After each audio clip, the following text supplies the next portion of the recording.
left off.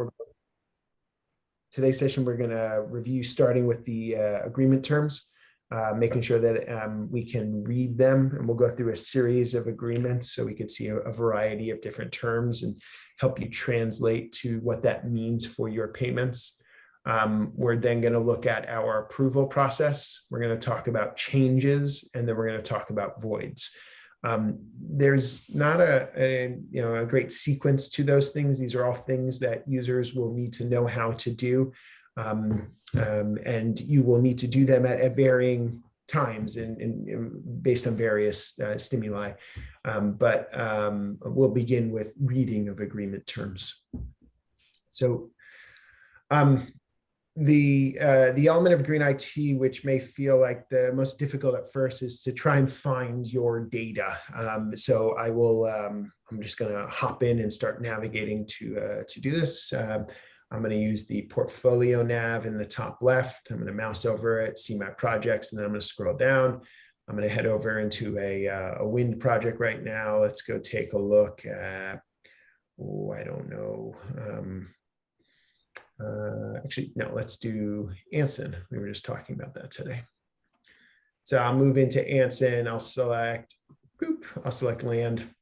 And then I'm going to move over into land entities. And here are the list of entities. And I can see those that have executed agreements. So here's the Franzen, Beverly Laverne, William Jones Trust that's associated with PID 1. And I can click the agreement name here to be taken to the next level, or I can click the entity name. I'll click the entity name. So whereas this screen we call the land module, where I can see all aspects of the land module, I could see the entities, the contacts, I could see my parcels. I have access to everything across all landowners. When I pick the entity here, or again, I can click their agreement name, I access what's referred to the entity view. So those two views will dominate the land module within Green IT and help me access the data. So the entity view will just show me the landowners, the parcels, et cetera, that are going to be involved in these agreements. The agreements are in the entity agreement tab. So click that and I can see the original, and I can see that there's an amendment associated to this as well. Over here in compliance, I could see the payments that are available for these landowners, and that's going to go out across time based on the length of the executed agreement, and maybe plural executed agreements. In this case, there's just a single executed because we superseded and amended an original. Advanced users will see features like I have on screen right now, where I can actually make updates. Most users, in fact, I would assume all users on the line right now, are just going to be limited to viewing in these interfaces. But viewing is critical. We want to be able to read this and figure out why something is happening. Again, the goal here with this task is how to read Green IT. It's easy enough to read compliance to see that we have a payment of $32,000 USD, but how did we arrive at that? What is behind it? I'm going to move over to the landowner tab first to check out my percentages and how we're making payments. And I can see that Surface is broken out 50-50 between Beverly Franzen and the William Jones Trust. So I see my payment distribution here. So I'm assuming we're going to find a much larger payment in the entity itself, and then it will be broken out 50-50.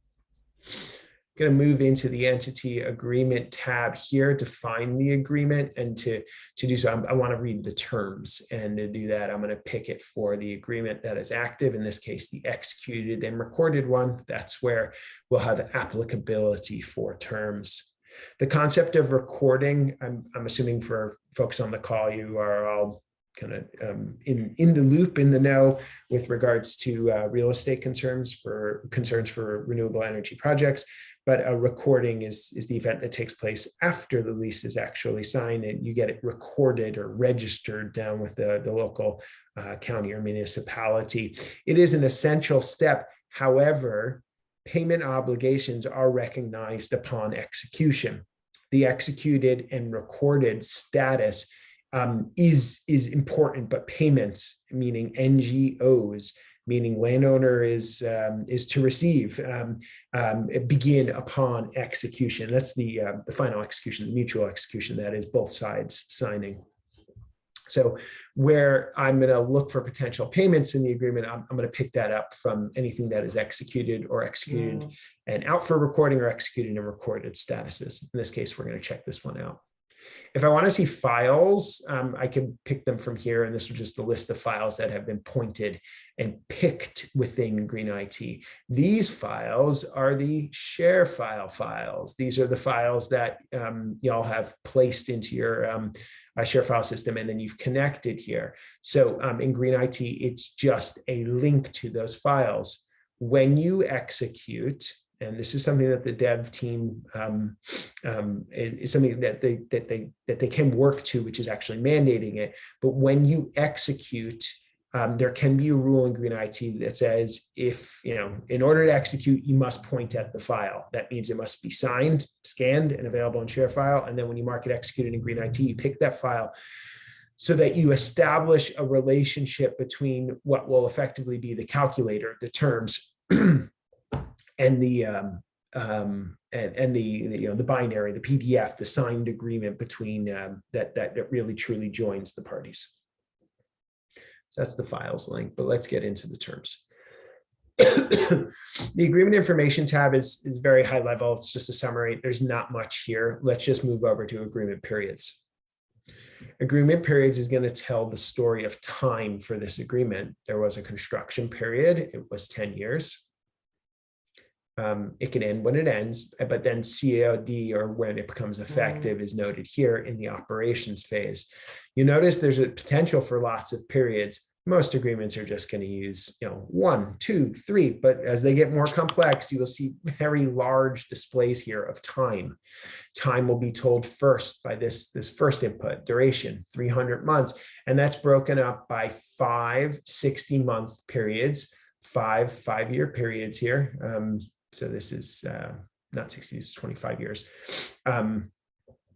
And that there's also extensions available. So this thing could keep on growing here. It's obviously more time can be added to it.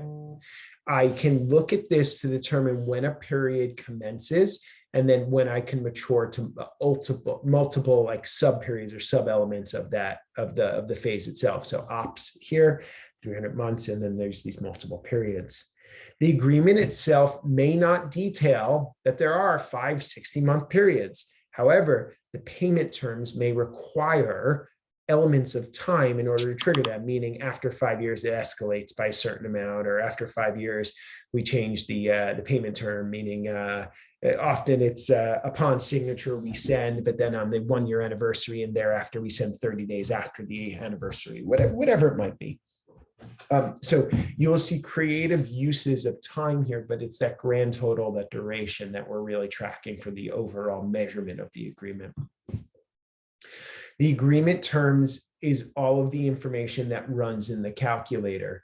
This is, it may be a bit overwhelming at first, but we'll kind of go through bit by bit so that you can read it and appreciate it. This is a very simple one, so this shouldn't be that bad. So let's start by trying to understand how to read left to right. So the first column is for period, that's the phase, and then the period that follows it. So here we have the operations, that makes sense. And then as you can see in the 5th row, period 1, period 2, period 3. Up top here, it just says operations, but it does follow in the next column for the extensions. So when I look back at my time here, operations period 1 is going to be this first 60-month period, and operations extension 1 is going to be this one. I know it's kind of counterintuitive, but they're not always going to be symmetrical and same, and that maybe there are 12-month extension periods, and these are 120-month periods for period 1, and so on. So those numbers will change, but as I'm looking at each row here to evaluate, I'm going to figure out what my time element is associated to. So here, this is going to be the first 5-year period, the first 60-month period. I'm going to just click on it so I can view it. Each of these terms leads to what we call the terms GUI. This is an individual term, and it describes how it gets paid. It's the same information in this table. It's just more verbose and it offers more display in the GUI. So again, I'm going to click this one, and let's click through. Operations period 1. Well, we knew that. That was on the previous screen. We knew this is the first of the ops phase periods that we wanted to check out. This is the first 5 years following execution. So probably where we are right now, considering how young this project is.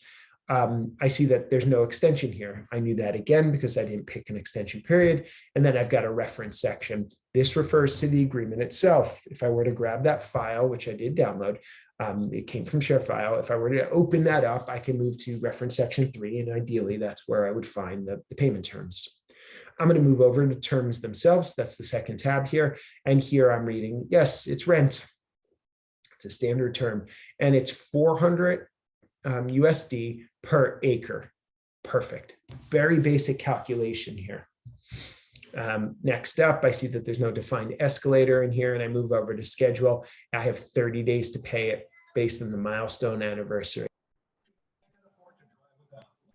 So here I've got the time.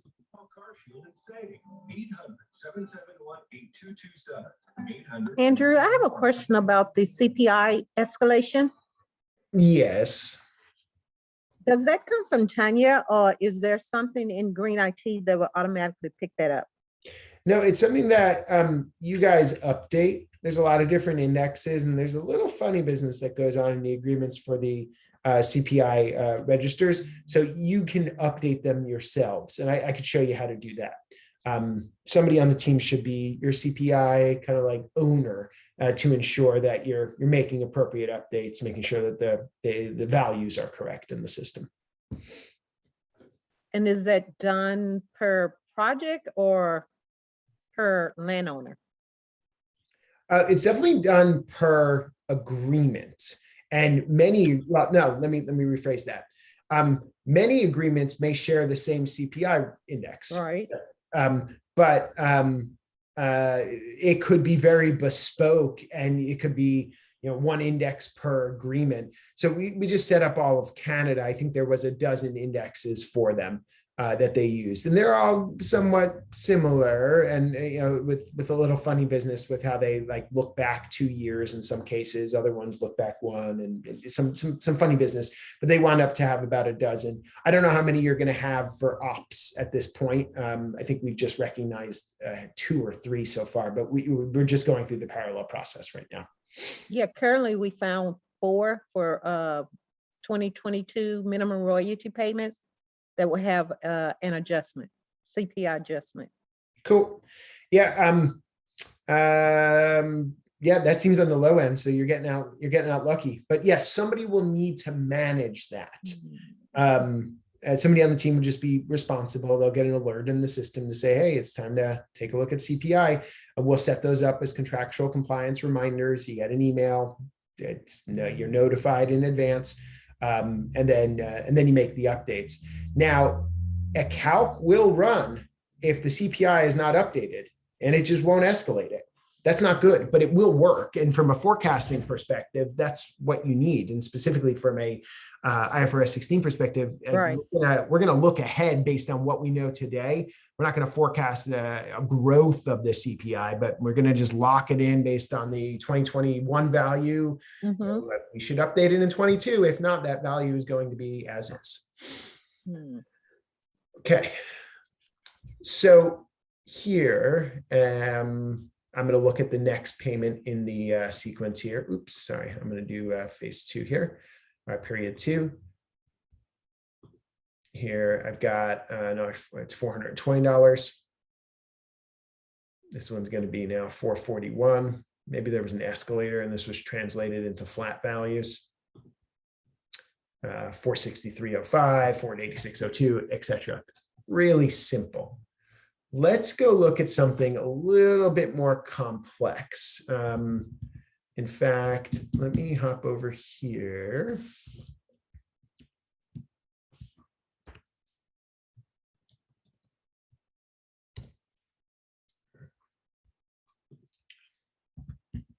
Let's take a look at Dakota. I know we're going to talk Dakota later, but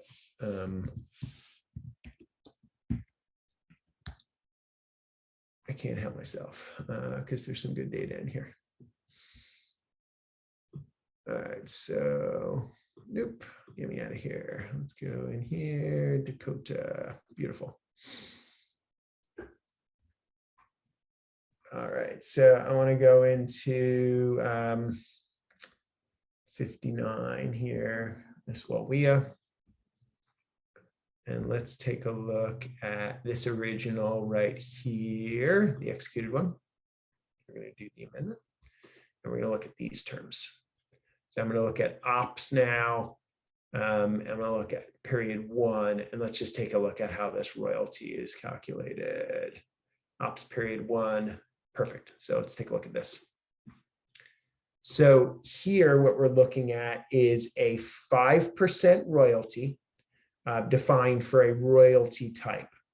There's a couple different royalty types that you're going to need to be aware of. There's gross rev rent project, gross rev rent megawatt, gross rev rent acreage, and these are all different calcs depending on the agreements themselves, depending on what you execute the landowners, that are going to pull in varying data about the project, about the turbines, about the utility inputs, etc., in order to make the calculation. So in this case here, I'm seeing that I have a 5% royalty, no problem. And this one is going to be paid out quarterly and repeats all, meaning for all quarters of the project, or of the agreement rather. Let's switch gears, and I want to pull up another type of agreement for us because I want to look at a base rent. So I'm going to hop over into a Canadian for us. 1 second. I want to do AIM-SOP. Let's do Haro. Cool. So here we go into your entity data. Let's take a look in here.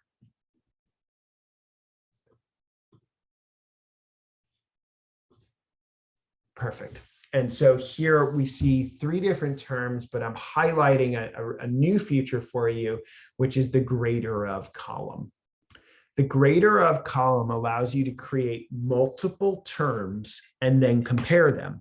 So our greater of in this case would be, I'm looking at 2 different factors to calculate my base rent, and then I'm going to have a separate turbine compensation associated to it. So this greater of will allow me to aggregate 2 items and then compare to determine the remainder that gets paid in a true up. You read the greater of column to see which items are being compared. So everything here is in group A. So that means that they're all in the same group. And you see the 2 items that are aggregated, those are Ag A's. So let's go through it. The base rent is going to be paid in advance. Let's take a look at that one. So here I'm paying 1,250. In this case, it's Canadian. And I am doing that per turbine. I see that there's a CPI associated to it. I'll pull up the CPI chart in a moment so you can see it. I recognize when my escalator will be applied. This is semantic. It is, calendar year based on the first. And then I have a quarterly and an offset associated to it as well. So it's this many days after the quarter where I make my base rent. And then my ag group that I'm going to be looking at first is a 2%. So let's read that one. It's going to be 2% of the royalties, gross rev rent turbine. So based on the turbines on their land, we get 2%. And this is going to be paid in arrears. And this calls out the ag group.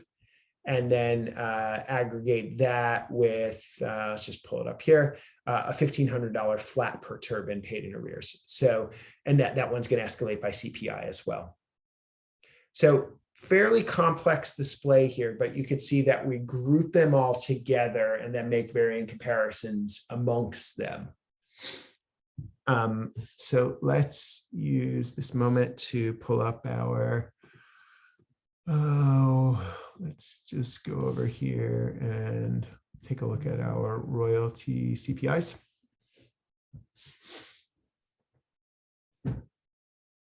And I'll just pull up a hacky one here real quick. And so here I can look at the Haro CPI, and it's just a sequence. These are January inputs for this instance here. And here are just a varying CPI value. So dependent on the year of the contract, of course, it's going to look at the CPI scale to determine the difference between the two to determine the percentage change. Now, there is a CPI cap. You can put in a floor and a ceiling as well, so that I cannot adjust greater than or have to have a minimum adjustment in my CPI. And both of those will be defined in the terms themselves. One other thing to highlight here, I'll just put this on screen for you. You will, Candace, bump into this more than anybody else on the line. But I'm pulling up the utility invoice manager here. Let's just go over and take a look at Dakota. Cool. And we'll first start with turbine inputs. No, I don't want to be in Dakota to do this. I think I want to be, I want to do that plateau. But here is the KWH inputs. And I think we are going to go back in time because we're at January 22.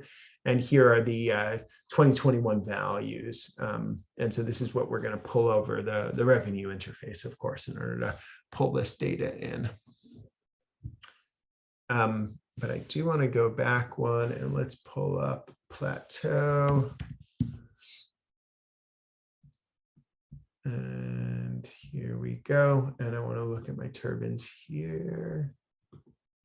Where do I want to go? Why don't I want to go here? Where's my turbine? Give me 1 second. I want to take you to the right interface. I want you to see this data. And this comes from Shobhan's data services.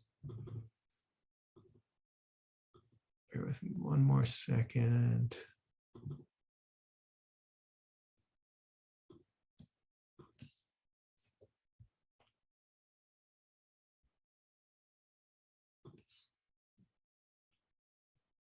Yeah, okay.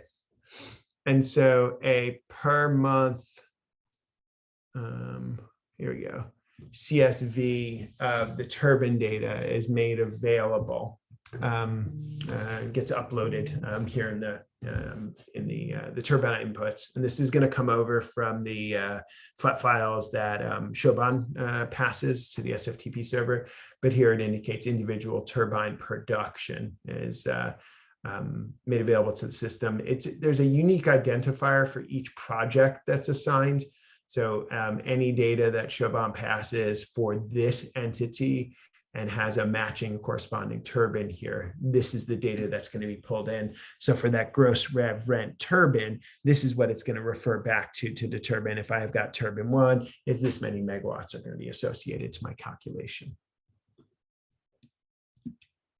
All right, so long way of showing how to read in this interface. I'll pause here. Next thing we're going to do is talk about the triggers that are going to be required.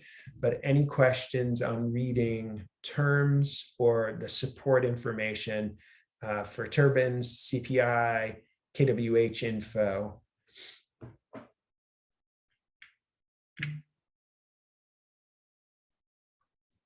Cool.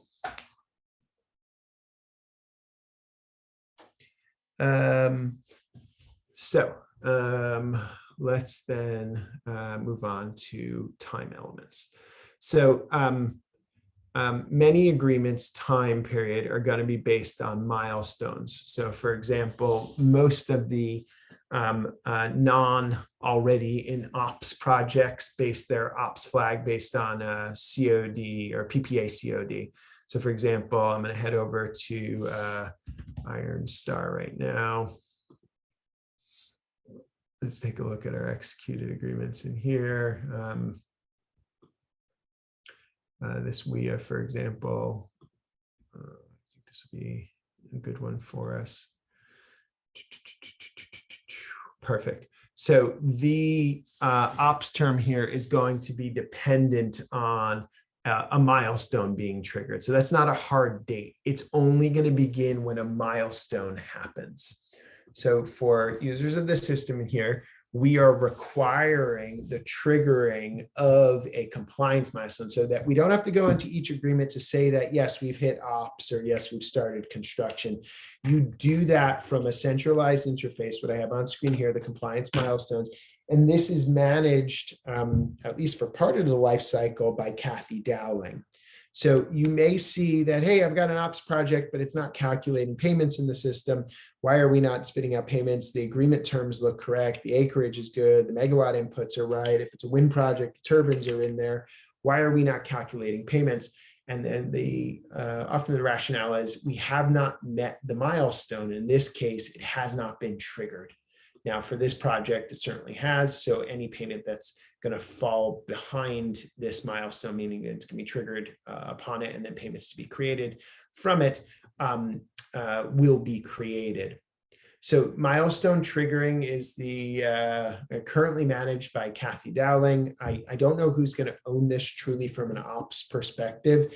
If Kathy is getting you to COD, you're really not going to need to trigger many more milestones after COD.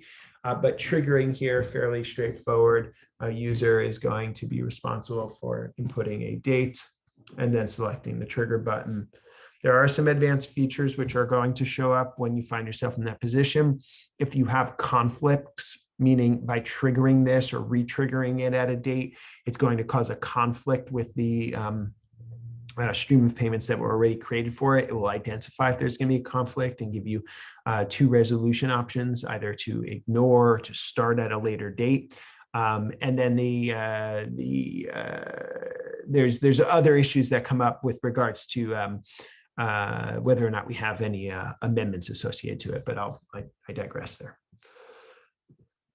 Okay, so triggering payments are going to be dependent on our milestones, but they also could be dependent on having what's referred to as assessments on the land.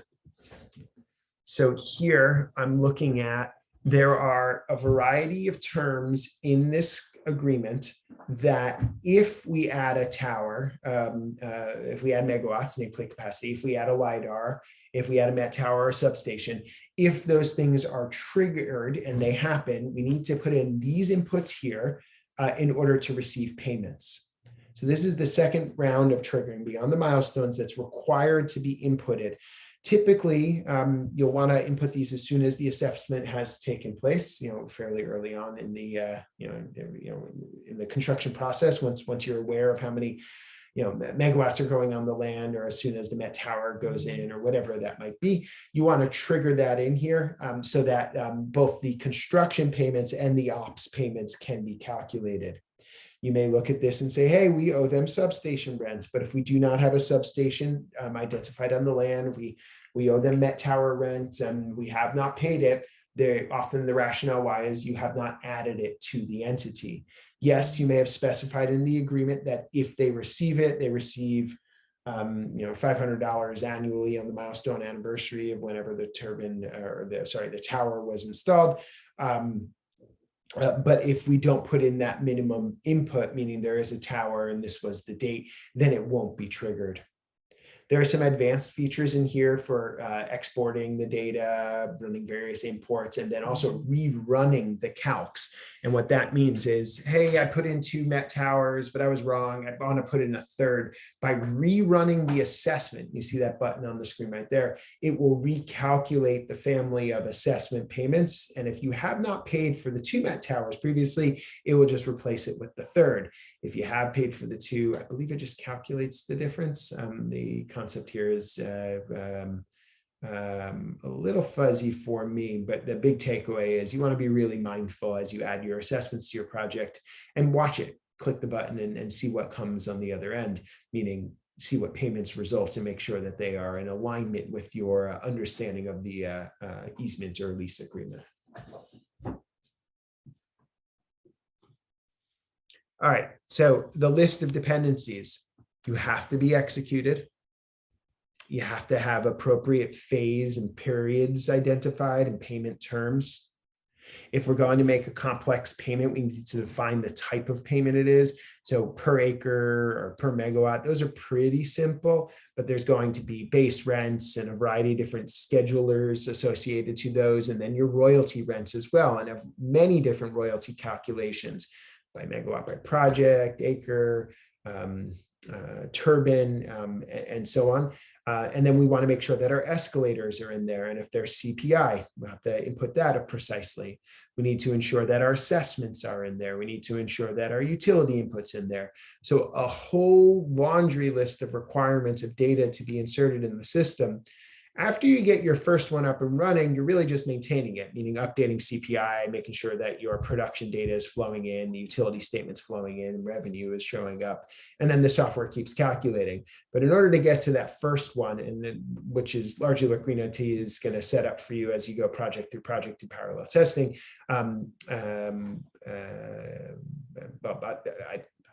without having to digress further, it's a long setup process, largely dependent on that wide range of data. Once it's in the system, it's going to be much more streamlined for you to manage going forward. All right, payments, periods, terms, and triggers.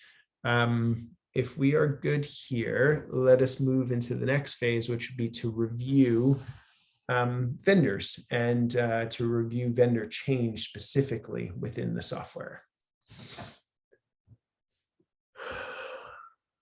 Let me switch gears here. I want to do this in our 1667 area.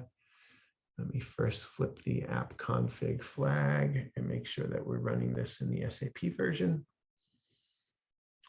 ERP.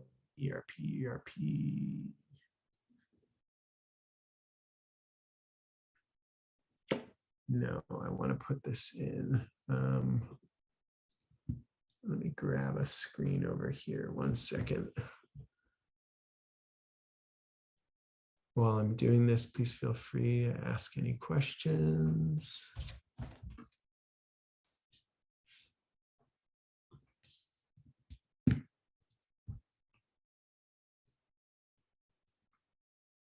I'm going to enable the SAP flag in this area so that we can look at the vendor sync stuff. And I want to make sure that I'm doing that appropriately. Switching over to app config. Okay, that's what I want. All right, so.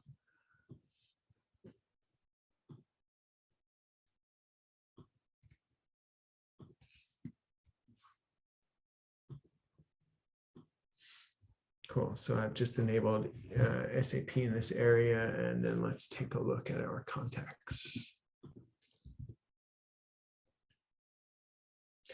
The term contact in Green IT is synonymous with vendor in SAP. It's the same thing. We'll have more contacts than our vendors. There are many landowners that don't have a, that are not deserving of a payment, meaning they don't have a payment percentage defined for them in their agreement. So we'll have more contacts in the end of vendors, but we'll manage them all the same. Let's just take a look at 3M here. That's a good one. And click the little icon. By clicking the pencil icon, I'm taken to their contact type. And let's now, here we go, individual, perfect. So let's now go through this form. Oh, sorry, they are an org. Get over here. Beautiful. Okay, so the this form here, most ops folks on the line, you are going to inherit this. Maybe you're going to need to create a new landowner. Chris has somebody purchase from one of the existing ones, or maybe there's somebody who's deceased and we have to bring somebody new into the equation. Maybe we're just giving some of the land to our children, whatever it might be. You may need to add a vendor from time to time. Maybe more likely for the rest of the folks on the call, you'll just be kind of reviewing this and making edits in here. I've pulled up 3M in a test area, so I'm going to be able to make a little bit of noise in here, but Here we go. On the left, we define contact type. The only landowners that can receive land payments in the system are contact type landowner. It's a big list. ENGIE defines this. The landowner is part of the group here. But if I want to add an attorney or something of the sort, I can just select from the list, and I can also deselect them here. Compliance recipients speak to the contractual compliance toolset, which is in the software. Only recipients, meaning individuals that we can deliver compliance to, are known as compliance recipients. Again, not every contact in the system is going to be a payee, and not every contact in the system is going to be a compliance recipient. That flag there determines if they're going to be on the receiving end of compliance. And then there's the project relationship. Landowners can exist in multiple projects. There's no limitation of that. It's not the most common thing to happen, but in Anson 1 and Anson 2, projects that are right next to each other, or projects that are, same project with different phases, or just a lucky landowner who owns land all over the place, like maps in many projects. To that end, you can have multiple project relationships. So I can just type in here, I'm going to add them to Beckwith as well. If I want to do that, I would click submit. If I don't, just click X. Everything I do in this form will require a submit when we're done. I've put in Beckwith here, and I can, I've got minimum requirements that I need to hit. So that's good. It's not letting me submit until I make my minimum requirements. Okay, so let's just work through the form. I've got my org type at the top. They're an org or an individual. It's going to flip between the inputs one way or another. I'm going to leave them as an org. I've got my email inputs here. There are several emails, including a remit email. I've got phones, several of them, and fax. And then I have their physical address. I'm going to copy their physical to their remit right now. And in both cases, hey, I've got to add the US. I have done so. There is also Canada in the list here. So please keep in mind that I think Derek on the AM team, and then Dave Latour and the Canadian accountants all will be managing their vendors in here. Similar to you. By selecting this country flag for the recipient, you're identifying which workflows and which controls this information is going to be subject to. There are some rules. Candace, you cannot make a collection with Dave's projects in them, so we prevent that, because we wouldn't know how to process that in SAP, so we stop that at the collection level. You would be able to add a payment from Kathy's projects. There's nothing preventing you from doing that other than you recognize that that's not part of your workflow. When and if that starts to become an issue, we can likely solve that and try and find an appropriate control scheme that separates same country, different phased projects. We are working on a solution now for affiliates, of which dev and ops are not truly affiliates, but we are working on a solution at the collection level, which would prevent the adding of affiliated projects. So maybe we consider ops to be the parent or the main tenant, and then the affiliate to be development. You can't pick across both. That's something that we're working on for a future release of the software. For now, dev and ops can be added in the same environment, though it's something that we consider to be unlikely. You are prevented to do it between US and Canada. Looking further at the record here, I do have a physical and a remit. I've got my street, house, which is one field, city, municipality, state zip, and then zip 4. Everybody recognize the requirement of the zip.4. Please put it in there. I've got other info here, which is not important for SAP syncing, but I can indicate language and a bunch of other stuff. I have permissions because I am a senior user here. I'm a super user. I have permissions to interact with these fields. Many users do not. We should review this, and we'll do that in the final bits of training to make sure that our controls are intact, but we are not opening up these encrypted fields to others at this time. But here I can put in my social, or in this case, an EIN.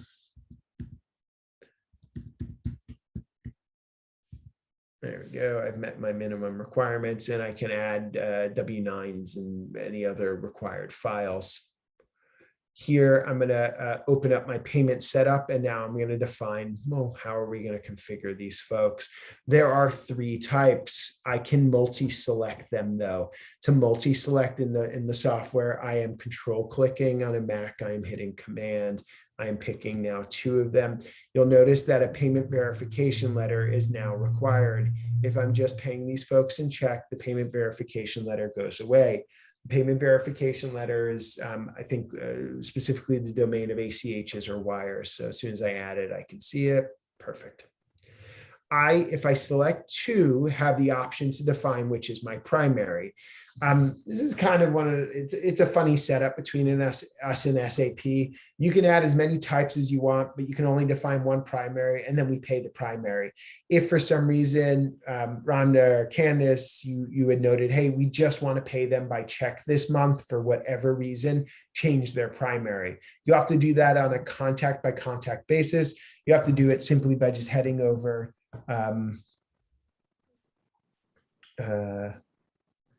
you just have to head over into the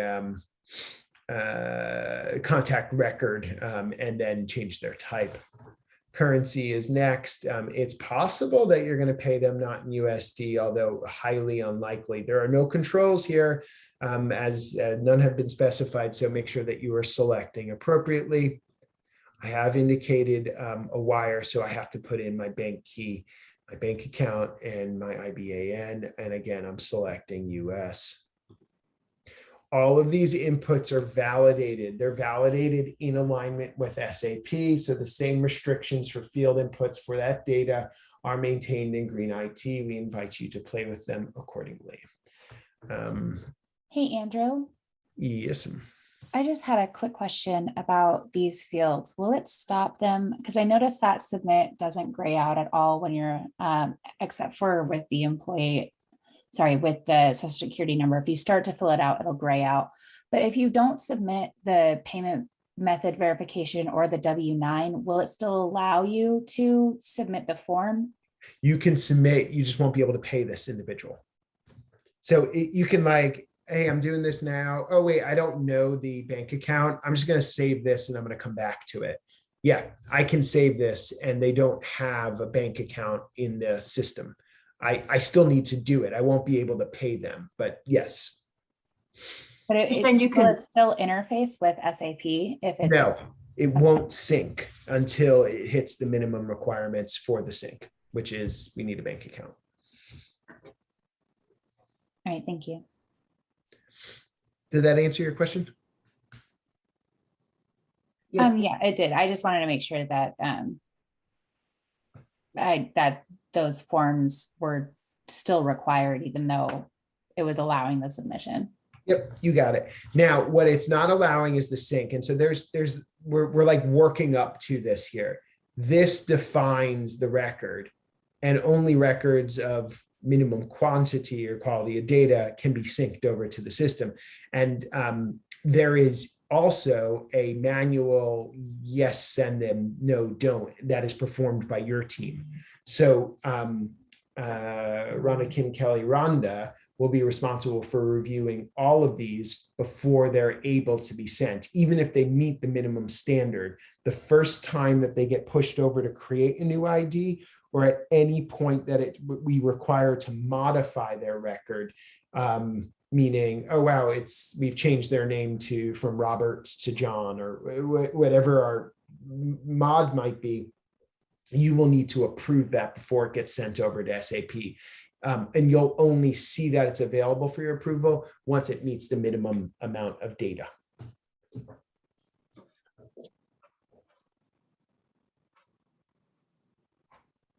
All right, so let me just toss in a bunch of data here. Can I get to my minimum?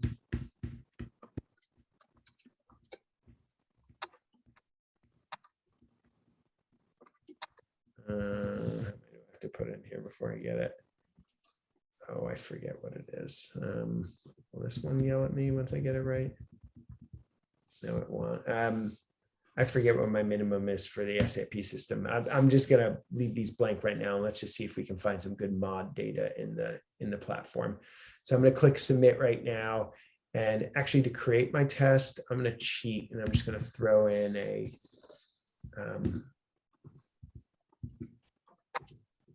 I'm just going to throw in an ID here. What's happening? Get out of here. Force quit. Okay, good. Cool. I'm going to submit this. Awesome. All right, so let's see if I can hack at this. I realize we're getting close to time here, but let me pull up my vendor sync US.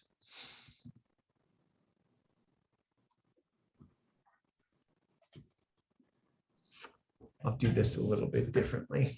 Okay, so what we've done right now is we've transitioned out of the vendor profile or the contact profile, and we moved over to the vendor management area. This is where we're going to see all of our vendor mods and all of our vendor news that are currently in the queue. So at this point right now, I have all of these folks that need to be set up. They all have SAP IDs. You know, Dale Patton is a longtime payee for IronStar, but here in this test system, they don't currently have an ID. What I'm going to do briefly here, just to support our testing, is to pop this open in a new tab. Nope, I don't want that one. I don't want that. Yeah, this is who I want. So let me go here to individual. Yeah, great. That's my Dale. All right.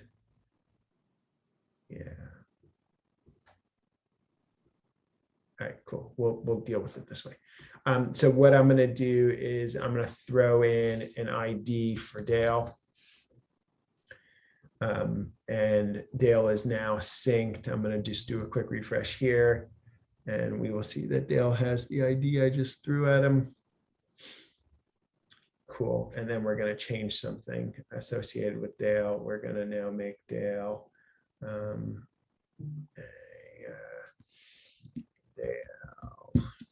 Patton. Let me copy you down here. Oh, no, I don't want to delete. Nope. Let me do that. Cool. And submit. So I've got them set up here and perfect. And so what I've done is I've caused a mod. So in these two screens that I have up for you right now, I have a list of news that are pending, meaning these are all newly created by you know, the asset managers or the site admins, or in this case, also Kathy. I'm going to see all of my news. You'll notice that there is a separate interface here for Vendor Sync Canada. So all of Dave's will be over here. There's probably a backlog of them in Canada as well. I don't know, but here we go. Now that I have them set up, you'll see that Rhonda Kim Kelly Rhonda, your role is to then approve them in the system. So there's just a singular checkbox in order to apply approvals for them. And then over in the mods, you're going to do two things. You're also going to approve them, and then you're going to be able to close the flag, and that's going to close and complete the changes for them in the system. At this point, that vendor is now moving to SAP. It's the test system, so that's just kind of hitting a roadblock. And over here in the vendor new, those that meet the minimum requirements also are going to be picked up in a, I think it's every 10 minutes, the job is going to run in order to push them over to SAP. Now, they could be subject to additional flags here. If if their payment verification letter has not been reviewed yet by Treasury, this is when the flag will go up for them to review as well. And I take that back. Those things can happen simultaneous. That is, your review and Treasury's review can happen at the same time. But both are required in order for them to move out of the system. So at a real high level. So Andrew, at the vendors themselves. Oops, I'm in too many files, apologies. We've looked at the vendors themselves. And then we set up a vendor, we made modifications to them. We talked about the minimum data requirements. And then over in the vendor sync tool, we looked at all of those vendors in the queue that were pending both new setup and also mod setup, meaning something has changed. And we looked at a very simple control that the Rhonda, Kim Kelly, Rhonda team will have access to, which is to approve them one by one, subject to an additional Treasury approval if it's going to require their payment verification letter.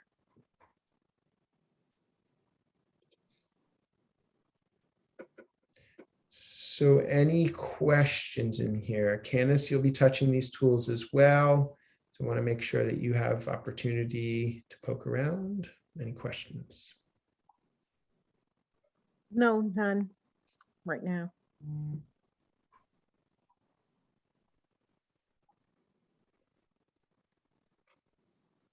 Okay. So we hit 2 of our 4 agenda items today: how to read the terms and how to approve on the vendor side. We're going to look at change process in the next session and then talk about void and stopping a payment. We're also going to, in that same void, we'll do holds as well, which is a convenient tool for Candace to use for managing her payments. As I noted earlier, we have we've received the green light from the business to actually get this thing live. We're going to begin the process of doing that first by meeting with the technical team tomorrow to do one more round of end-to-end testing, and then develop a sign-off process for the business to accept the data, make sure that they're going to agree on all of the master data, the vendor codes, the project codes, and so on, and then make sure everybody's trained in order to get this system up and running. So I think what we're going to invent in that process is a true end-to-end unassisted test, which will enable Candace to build collections, Rhonda, Kim Kelly, Rhonda to approve them, Treasury to get involved. We'll then actually just pass that over to SAP. We'll do that part manually. And then as the data comes back, we'll then enable your team to actually trigger the voids as well in the software. So we'll put another meeting on everybody's calendar for next week. But in the meantime, please let us know if you have any questions. And to Candace, we'll be on here shortly to talk through Dakota and hopefully just keep some progress and keep moving through the rest of the US Ops projects. Great. Right. Thank you. Thank you. Thanks. Thank you. Cool. Well, anybody, any questions? If not, thank you for your time today. Thank you. Thank you. Thank Bye-bye. you. Bye-bye. Okay, take care. Bye-bye.